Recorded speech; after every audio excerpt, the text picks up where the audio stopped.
Hello friends, आज मैं आपके लिए अनुपात से संबंधित क्वेश्चन लेकर के आया हूं। अगर आपको अनुपात के सवाल को हल करने में कोई भी समस्या है तो वीडियो को पूरा देखिए। चलिए स्टार्ट करते हैं। पहला सवाल, दो संख्याएं 7:11 के अनुपात में है। कोई दो संख्या है वो 7 और 11 के अनुपात में है। कोई दो संख्या, ये पहली संख्या ले लेता हूं मैं और ये दूसरी ले लेता हूं। ये दोनों संख्या 7:11 के अनुपात में। इनमें से प्रत्येक में 7 जोड़ने पर इसका अनुपात 2:3 हो जाता है। इसमें से छोटी संख्या कौन सी है? ऐसे सवाल को करने के लिए मैं आपको एक चीज बताऊंगा। अनुपात का मतलब बटा होता है, ये आपको ध्यान होना चाहिए। जैसे कि आपको दिया गया है 7:11, तो आप इसे 7/11 भी लिख सकते हैं। अगर आप कहें कि ये मेरे पास 7a संख्या है, ये मेरे पास 7b संख्या है, तो आपके मान में कोई फर्क नहीं पड़ेगा। a से a कट जाएगा तो 7 और 11 ही बचेगा। क्योंकि अनुपात में आप क्या करोगे, बटे में लिख सकते हो। जैसे मैं 7a है, ये 11a है। अब मैं a से a को काट सकता हूं आसानी से, तो कोई मान में फर्क पड़ेगा? कोई नहीं। लेकिन a लिखने से सवाल सरल हो जाएगा और कुछ नहीं है। तो अनुपात में कोई संख्या है तो उसे आप बटे में लिख सकते हैं। बोला है दोनों संख्याओं में 7 जोड़ने हैं। प्रत्येक का मतलब दोनों में जोड़ेंगे 7, तो इसमें भी जोड़ेंगे 7 और इसमें भी जोड़ेंगे 7। जब 7 जोड़ देते हैं तो नया अनुपात कितना बनता है? 2:3। 2:3 का मतलब 2/3। अनुपात को क्या करेंगे? बटे में लिखेंगे। अब क्या हो जाएगा? क्रॉस का गुना। 3 सत्ते 21a प्लस 3 सत्ते 21 बराबर 11 दूने का 22a। ए भी तो साथ में है, 22a प्लस का 7 दूने का 14। अब a वाले आपको एक तरफ कर लें। ये 21a इधर आके तो माइनस हो जाएगा, तो 22a में से 21a माइनस हो जाएगा, केवल एक a बचेगा। ये 14 इधर आके माइनस हो जाएगा तो 7 बचेगा। यानी कि a का मान निकल के आ गया 7। मुझे इतना पता चल गया a का मान मेरा 7 है। ठीक है, पूछा क्या है? इनमें से छोटी संख्या कौन सी है? जो अनुपात में छोटा होगा वही संख्या छोटी होगी। अनुपात में छोटा 7 है, तो a का मान मेरा 7 निकल के आए। 7 का गुना 7 से कर देंगे तो कितना हो जाएगा भैया? 49 हो जाएगा। बी ऑप्शन सवाल का खत्म हो गया। बस इतना ही दम था इस क्वेश्चन में, ज्यादा नहीं। चलिए अब देखते हैं अगला सवाल। अगला प्रश्न है, दो संख्याएं 1:3 के अनुपात में हैं। यदि इनका योगफल 240 हो, जो इनका अंतर कितना है? भाई जब इनका योग 240 है तो अंतर पूछा है। दो संख्याएं, ये पहली संख्या हो गई, ये दूसरी संख्या। इनका जो अनुपात है वो है 1:3 और योग है आपके पास 240। याद रखिएगा, कभी भी प्रश्न में आपको योग मिले तो आपको अनुपातों का भी योग करना है। तो इस योग में अनुपात के योग से डिवाइड कर देंगे तो अनुपात का योग कितना हो जाएगा? 1 और 3 4। तो इस योग में अनुपात के योग से डिवाइड कर दो, 4 6 24 और 1 0 60 बार में कट जाएगा। अंतर पूछा है, दोनों का क्या है? दो तरीके से कर सकते हो। या तो पहले दोनों संख्या निकाल लो। 6 का 60 का मल्टीप्लाई 1 से करूंगा 60 और 60 का मल्टीप्लाई 3 से करूंगा तो 180। दोनों संख्या निकाल लें। अब दोनों का अंतर पूछा है, अंतर कर दो तो दोनों का अंतर 120 आ जाएगा। पहला ऑप्शन सही जवाब है। दूसरा तरीका अंतर करने का यह है कि अनुपात का ही अंतर कर लो डायरेक्ट।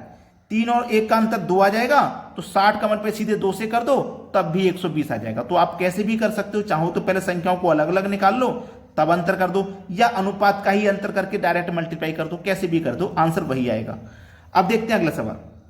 अगला प्रश्न है, किसी व्यक्ति की आय तथा व्यय 11:10 के अनुपात में है। ये क्या है? आय और ये व्यय। व्यय का मतलब होता है खर्च। ये 11:10 के अनुपात में है। ठीक है, यदि प्रति वर्ष वह 9,000 रुपए की बचत कर रहा है। कितने की बचत कर रहा है वो? 9,000 रुपए की प्रति वर्ष। वर्ष का मतलब एक साल में। एक साल में कर रहा है तो हमें एक महीने का निकाल लेना है। एक साल में यानी कि वो 12 महीने से कर रहा है, तो आप एक महीने का निकालने के लिए 12 से इसमें डिवाइड कर दो। ठीक है, 12 से डिवाइड करोगे, 12 पंजे 60, 12 छिंग 72, 12 सत्ते 84। 90 में से 84 कटेगा, 6 बचेगा 60, 12 पंजे 60 और 1 0 750 बार में कटेगा। मतलब एक महीने में वो 750 रुपए की बचत कर रहा है और पूरे एक साल में 9,000 की। इतना कंफर्म हो गया। अब हमें आसानी से करना क्या है, हमसे पूछा बचत उसकी मासिक आय कितनी है। तो ये मेरे पास कितना? 750 है। अब व्यय पूछेगा तो इससे मल्टीप्लाई कर दूंगा, आय पूछेगा तो आय वाले से मल्टीप्लाई कर दूंगा। आय पूछ रहा है ना मुझसे, आय कितनी है? तो 750 का मल्टीप्लाई 11 से कर दो।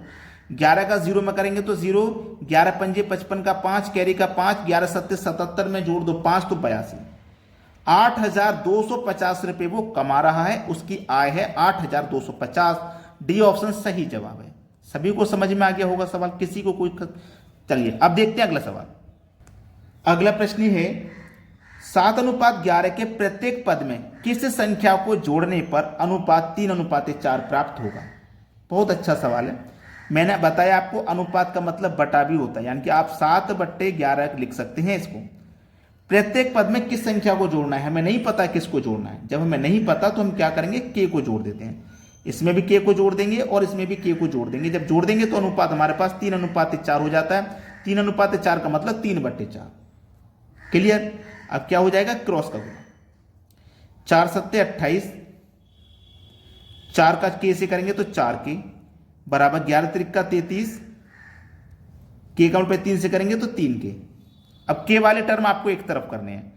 3 के इधर आएगा तो माइनस का हो जाएगा, 4 में से तो केवल एक के बचेगा। 28 इधर आएगा तो 33 में से 28 माइनस हो जाएगा, 5 बचेगा। यानी कि के की वैल्यू आपके पास कितनी है, 5। तो आपको किस संख्या को जोड़ना है जिससे कि अनुपात 3:4 प्राप्त हो, 5 जोड़ना है। तो आपके सवाल का जो आंसर है वो है डी ऑप्शन। चलिए अब देखते हैं अगला सवाल। अगला प्रश्न है, दो संख्याएं 3:4 के अनुपात में तथा एलसीएम 84 है, तो इनमें से बड़ी संख्या क्या है। देखिए दो संख्या आपके पास, ये पहली संख्या हो गई और ये दूसरी संख्या, दोनों का अनुपात है 3:4 और आपके पास एलसीएम दिया गया है 84। हम आपको एक बात हमेशा बताते हैं कि जब आपके पास योग रहे तो अनुपातों का योग करके योग में डिवाइड कर दो। अब अंतर रहे तो अनुपात का अंतर करके डिवाइड कर दो। जब एलसीएम रहे तो अनुपातों का भी एलसीएम करो और इसे एलसीएम में डिवाइड कर दो। तो 3 और 4 का एलसीएम कितना आ जाएगा, 12। तो इसे एलसीएम में अनुपात के एलसीएम से डिवाइड कर दो 12 से। 12 7 84, 7 बार में कट गया। बड़ी संख्या क्या होगी, बड़ा संख्या वही होगा जो अनुपात में बड़ा होगा। अनुपात में बड़ा 4, तो 7 चौके 28। बड़ी संख्या क्या हो जाएगी आपकी 28। सी ऑप्शन प्रश्न का बिल्कुल सही जवाब हो जाएगा। अब देखेंगे अगला प्रश्न। अगला प्रश्न है, यदि 1000 को ए तथा बी में 3:2 के अनुपात में नियुक्त करें तो ए को प्राप्त होंगे। ए और बी में नियुक्त करने हैं 3:2 में 1000 रुपये को नियुक्त करना है। तो आपके पास योग है 1000। जब आपके पास योग है तो आप अनुपात का भी योग करोगे, 3 और 2 5। तो इस योग में अनुपात के योग से डिवाइड करना है। 5 दूने का 10 और 2 जीरो बचेंगे तो 200 आ गया। ए को प्राप्त होंगे, ए का रेशियो कितना है 3, तो 2 कमल पे 3 से कर दो 600। ए को जो राशि प्राप्त होगी 1000 में से वो होगी 600 प्राप्त। यानी कि सी ऑप्शन प्रश्न का बिल्कुल सही जवाब है। अब देखते हैं अगला सवाल।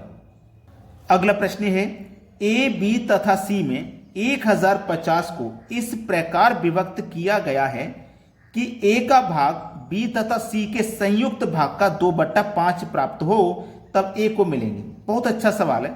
बोला गया है ए का मतलब मल्टीप्लाई, बी तथा सी यानी कि बी प्लस सी के संयुक्त भाग का 2/5 है। कितना है, संयुक्त भाग का 2/5 है, ये बोला गया है। तो ए को क्या मिलेगा, जबकि हमारे पास ए बी और सी मिला करके ए बी सी हम तीनों को मिलाएंगे तो हमारे पास कितना है, 1050 है। चलिए एक बात आपको कंफर्म करा देता हूं, जब इस तरीके से कोई वैल्यू लिखी हो तो जो पहले वाली संख्या उसका मान ऊपर वाला होता है, जो बाद वाली संख्या उसका मान नीचे वाला होता है। तो ए का मान आपका 2 है और बी और सी दोनों का मिलाकर के 5 है। क्लियर है इतनी बात, दोनों का मिलाकर के 5 है। अब देखिएगा मेरे पास यहां पे बोला है 2 और 5 कितना होता है, 7। अगर मैं चाहूं तो इस प्रश्न को डायरेक्ट भी कर सकता हूं, क्योंकि 2 और 5 मिलकर के 7x हो जाएगा और टोटल मेरे पास कितना है, 1050 है। तो 7 से अगर मैं 1050 को कटाऊंगा तो 7 एकम 7, 3 बचेगा 35, 7 पंजे 35, 1 जीरो, ये 150 बार में कट गया। x का मान मेरा 150 आ गया। अब 150 जब मेरे x का मान आ गया तो इसको भी मैं 150 गुना कर दूंगा और इसको भी 150 गुना कर दूंगा। तो ये तो हो जाएगा 300 और ये कितना हो जाएगा, ये हो जाएगा 750।